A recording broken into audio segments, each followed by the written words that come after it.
Vérissure, le numéro 1 des alarmes en France. Rendez-vous sur vérissure.fr pour votre demande de devis gratuit. Vérissure présente.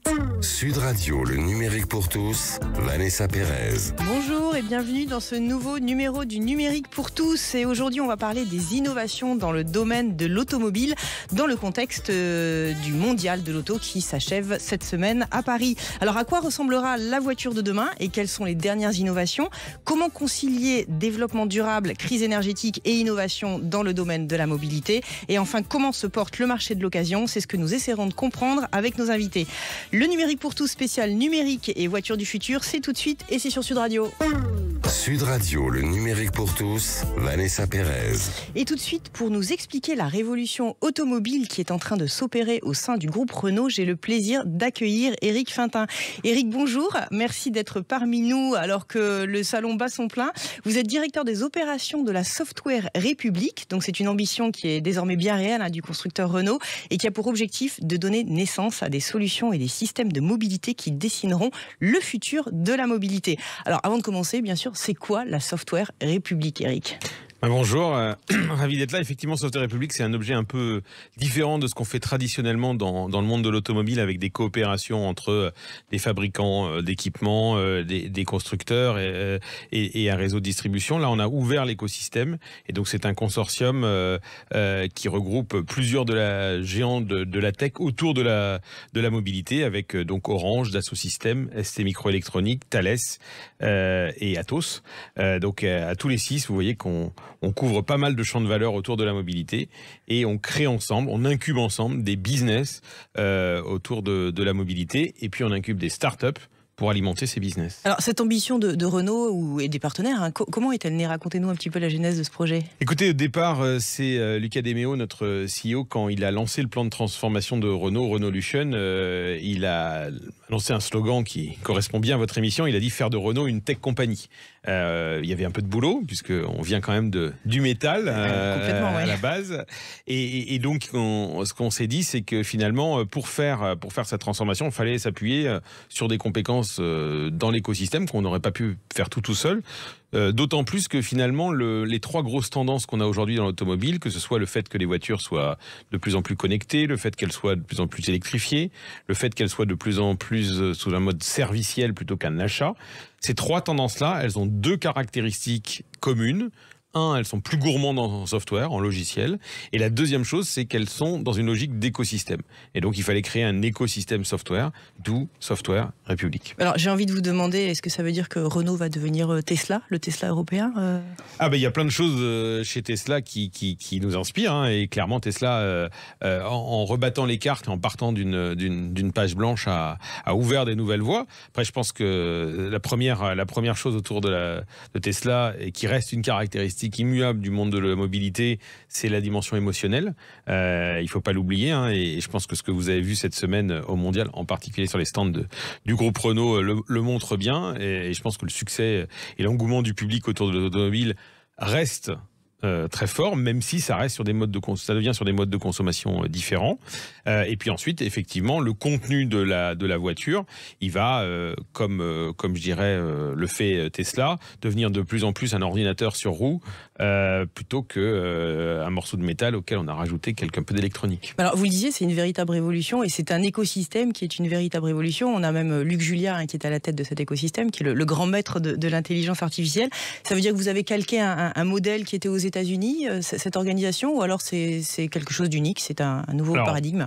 Oui, alors c'est vrai que l'organisation, elle est unique en Europe. En tout cas, aujourd'hui, on n'a pas trouvé d'équivalent, y compris dans d'autres industries, de modes de coopération comme ça. Il y a des écosystèmes un peu équivalents, effectivement, aux États-Unis ou en Chine, avec des acteurs tech qui se regroupent autour de thématiques comme la mobilité.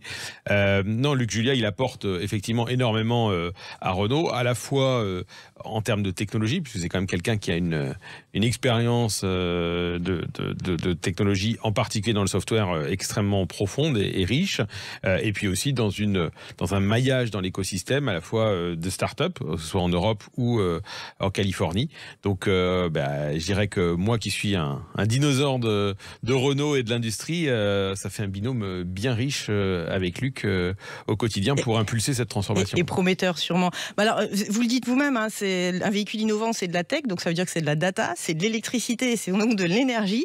Et dans le contexte actuel, Eric, comment on peut vraiment s'assurer que la technologie résout des problèmes plutôt qu'elle n'en génère? Parce qu'on est quand même dans une forme de frugalité. Comment vous voyez les choses et comment vous vous positionnez par rapport au futur? Alors c'est vrai que de manière générale chez Software République, on a une vision de technologie de manière durable, sustainable, et ça c'est vraiment important pour nous. Alors ça passe par des sujets d'électrification, mais ça passe même aussi par des technologies qui sont moins gourmandes en énergie. Mais je pense que le plus bel exemple là-dessus, dans le contexte de la crise énergétique qu'on vit, c'est la nouvelle borne de recharge qu'on a présentée au Mondial cette semaine et qui a rencontré un grand succès, qui est une borne bidirectionnelle, donc qui va non seulement permettre de charger votre voiture à la maison, mais la permettre aussi de se décharger sur le réseau.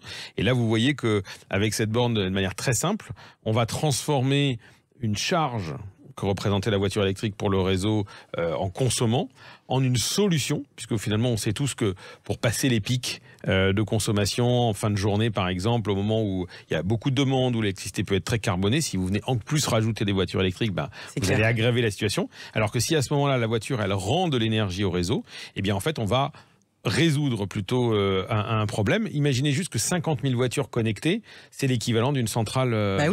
Donc c'est vraiment énorme, et donc elle va vraiment pouvoir aider le réseau à passer ses pics. Et donc c'est pour ça qu'on est très fiers de cette solution bidirectionnelle. Donc la borne arrive là, les voitures qui sont compatibles avec cette borne vont arriver dans les prochains mois.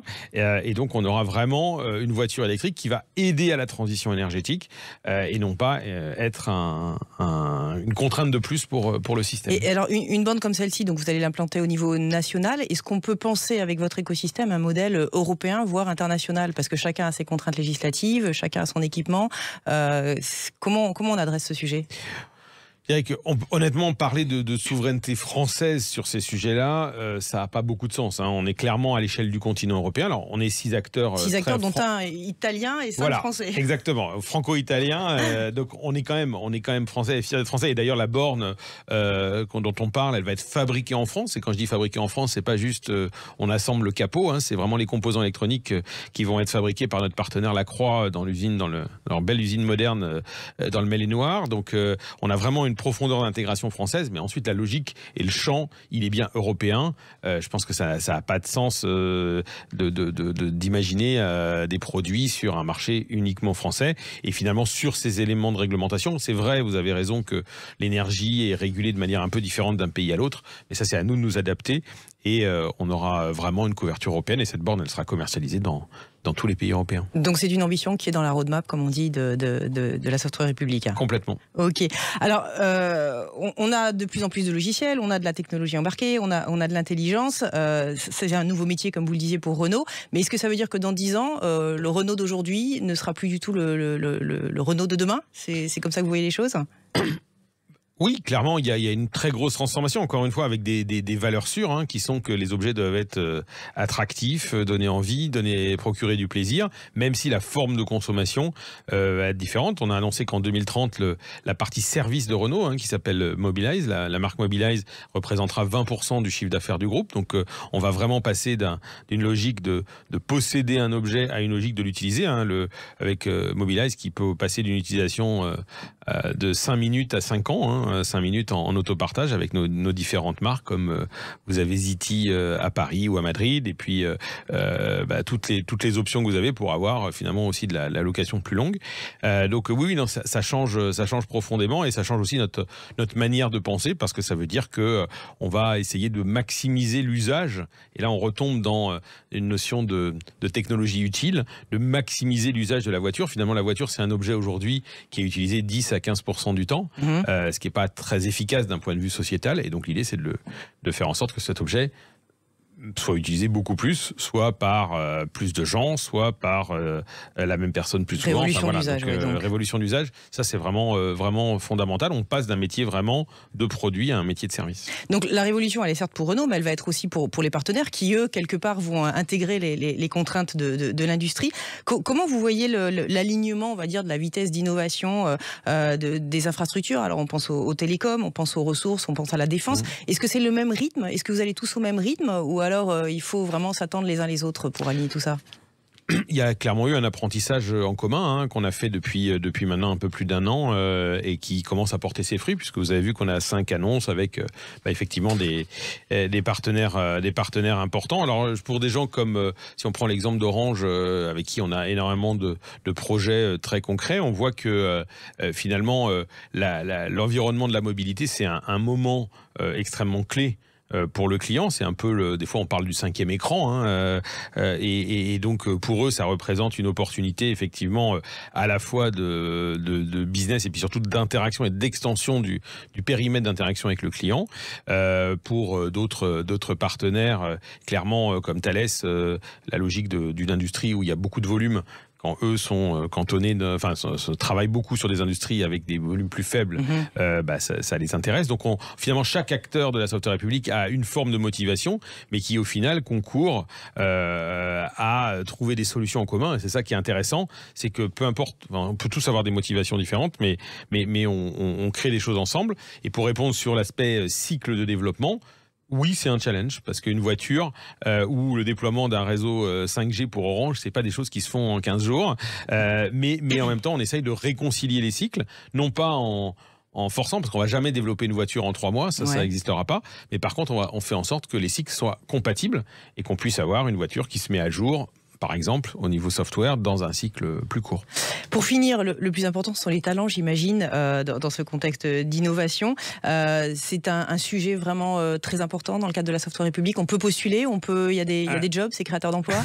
Exactement. En fait, on a, pour être honnête, au début, on était parti vraiment sur une approche très technologique dans Software République. Et puis, en fait, on s'est rendu compte que tous les 6 on manquait de talent dans le monde du software. Aujourd'hui, il y a une pénurie de talent très claire là-dedans. On a aussi beaucoup de gens dont il faut transformer les compétences en interne de nos groupes.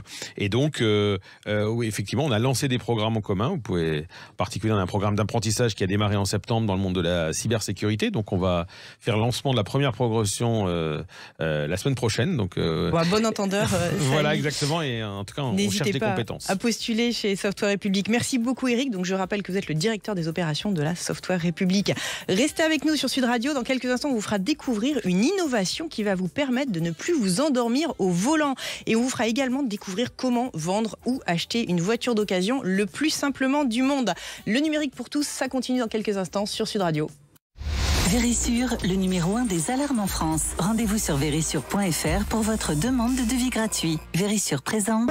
Sud Radio, le numérique pour tous, Vanessa Pérez. Et aujourd'hui, dans le numérique pour tous, on plonge dans la mobilité de demain. Et parce que l'innovation, c'est avant tout de la sécurité, j'ai le plaisir d'accueillir le fondateur de Core4Tech, une solution qui va vous permettre de prévenir l'endormissement au volant avant même que les premiers signes de fatigue visibles apparaissent. Nicolas, bonjour. Vous êtes le fondateur donc, de Core4Tech. En quoi consiste votre solution? Et je crois que vous avez d'ailleurs été incubé par la Software République que nous a présenté Eric il y a quelques instants. Oui, absolument. Donc, merci de nous donner la parole et de nous permettre de présenter ce nouveau projet. Donc, en fait, on crée un nouveau produit avec la Software République, qui est un outil de planification et de gestion des pauses qui est basé sur l'énergie disponible chez le conducteur. Sur votre niveau de batterie personnelle au démarrage du trajet. Alors pourquoi est-ce qu'on fait ça? Parce que la somnolence au volant, c'est la première cause de mortalité sur autoroute. Et comment on le fait? Simplement, en fait, avec une application sur votre téléphone portable, on va récupérer des informations sur votre dette de sommeil, des informations de profil. Et ça va nous permettre en fait de mesurer, pour faire le parallèle avec le véhicule électrique, de nouveau notre niveau de batterie disponible. Donc finalement, c'est quoi notre niveau de batterie humaine disponible quand on commence le trajet, jusqu'où elle peut nous emmener. Voilà. Et donc une fois qu'on sait où est-ce qu'elle va nous emmener, on va pouvoir l'indiquer au conducteur dès le démarrage du trajet. Vous allez démarrer, on va vous dire voilà quelle est l'autonomie disponible avec votre énergie du jour, et voilà quelles sont les pauses en fait, ce qu'on vous propose en fonction de ce dont vous avez besoin si vous avez besoin de manger, si vous avez besoin de marcher, si vous avez besoin de faire le plein ou d'essence ou de recharge de batterie, on va vous proposer des itinéraires. Alors plus concrètement, donc je charge sur mon téléphone, sur l'App Store, l'application. Ouais. Je mets mon téléphone quand je mettrai mon Waze par exemple sur mon véhicule, et donc là j'ai mon niveau de batterie humain, on va dire, si on peut l'appeler comme ça, et donc là automatiquement on va détecter un peu dans quel état je suis et on va me proposer des solutions. C'est ça si je reformule? Alors c'est même plus simple que ça. Vous n'avez rien à faire.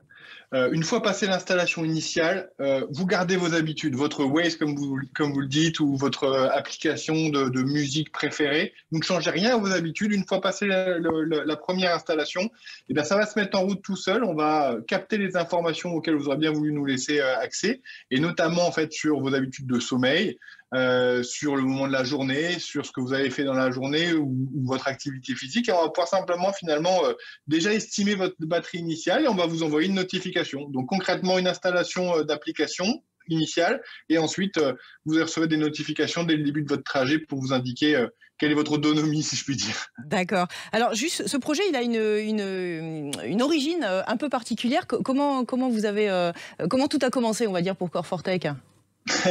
Alors, tout a commencé avec la recherche médicale publique à Lille, la recherche médicale des hôpitaux de Lille, où on a étudié, en fait, c'est issu de plus de 20 ans de recherche sur le cœur et les variations du cœur, et la capacité de ces variations du cœur à prédire la somnolence.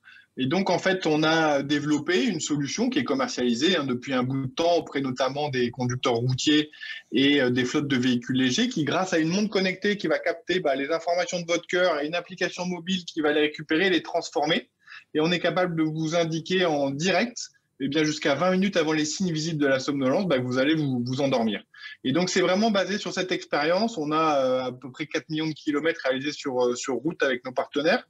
On a créé ce nouveau produit de planification puisqu'on a compris, grâce à ça, l'impact de différents facteurs, des heures de sommeil, des conditions de route, de la météo, du type de route, sur finalement la fatigue. Et c'est ce qui nous a permis de développer ce programme de planification, de gestion de votre batterie ou d'autonomie avec la Software République. Et ça a coûté cher cet algorithme? Enfin, vous avez été financé par les constructeurs, par des gens plutôt de la santé qui sont vos partenaires sur un projet comme celui-là?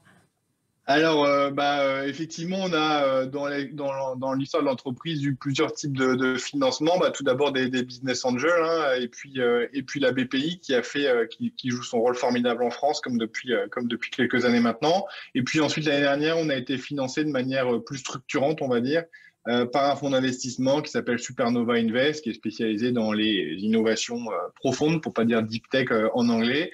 Et également, on a bénéficié des financements de la France et de l'Europe à travers France Relance, puisqu'on a un projet de gestion, de reprise en main du véhicule lorsque vous êtes dans un véhicule autonomie 3 ou 4.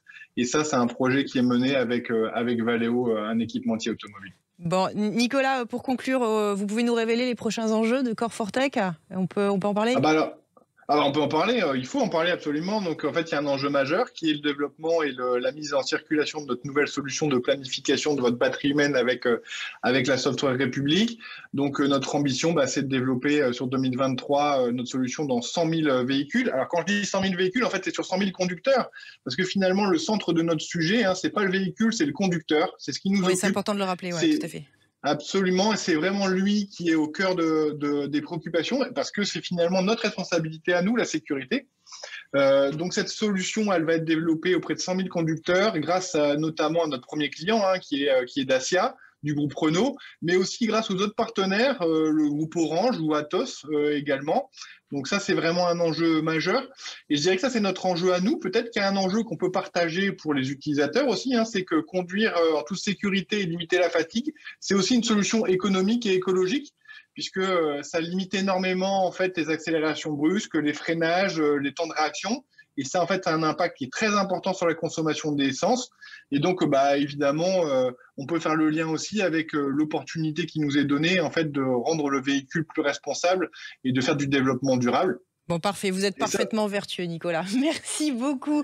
Donc, je rappelle, Core4Tech, on peut le télécharger sur le Google Store ou l'Apple Store et ça vous permet d'éviter l'endormissement au volant. Et pour terminer cette émission, on va parler du marché de l'occasion. On l'a tous vécu, prendre des rendez-vous pour montrer son véhicule, gérer les papiers, s'assurer du paiement, font partie du parcours du combattant quand on est un vendeur. Eh bien, grâce à Simplicicar, la vie des vendeurs de véhicules d'occasion et des acheteurs va changer. Sylvain Ritaco, bonjour. Vous êtes responsable du développement de l'enseigne Simplicicar.